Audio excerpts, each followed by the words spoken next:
Question number 6, Grant Robertson. Thank you, Mr Speaker. My question is to the Prime Minister. Does he stand by his statement? We have very strict obligations when it comes to disclosure, and we meet those obligations. We're always prepared to look and enhance those obligations and change those if there are recommendations. Mr Speaker. The Honourable Michael Woodhouse on behalf of the Prime Minister. On behalf of the Prime Minister, yes.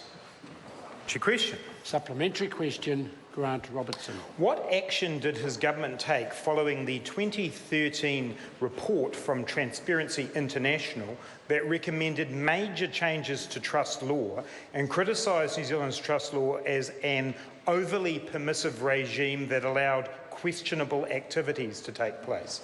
The Honourable Michael Woodhouse on behalf of the Prime Minister. On behalf of the Prime Minister, I can't say what specific actions were taken in response to that 2013 report, but there have been 13 separate initiatives embarked upon to improve disclosure, comply with the OECD guidelines on the prevention of multinational tax avoidance, and New Zealand takes those responsibilities very seriously. Right. Supplementary question. Supplementary question, Grant Robertson. What was his government's response to the New Zealand Integrity System assessment made in 2013 by Transparency International that recommended changes to address a lack of a trust registry, weak controls on trust that allowed them to hide beneficial owners, and no transparent reporting mechanism for reporting them?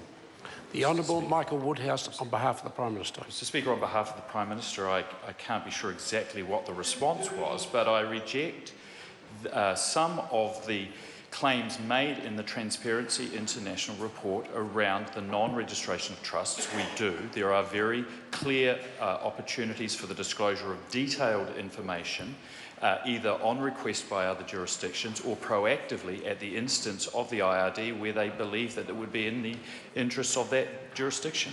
Supplementary question. Supplementary question, Grant Robertson. Is he at all concerned that Transparency International have said that our tax haven structures risk damage to New Zealanders' well-being as it undermines our reputation for being corruption-free? The Honourable Michael Woodhouse on behalf of the Prime Minister. Mr Speaker, on behalf of the Prime Minister, the biggest risk to the reputation of New Zealand is the number of opposition members that continue to peddle the mischief that New Zealand is a tax haven.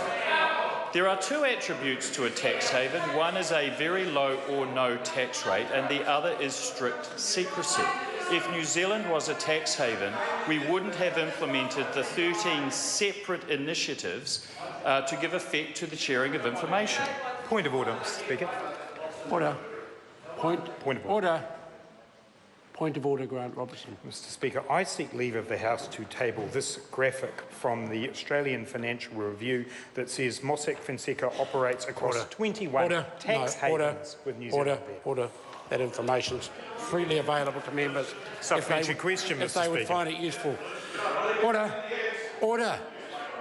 Supplementary question, Grant Robertson. When the editorials of almost every daily newspaper in New Zealand, most commentators working in the taxation area, international journals, all say that New Zealand is now a tax haven, doesn't he think he should take this issue just a little bit more seriously, or is he just that out of touch?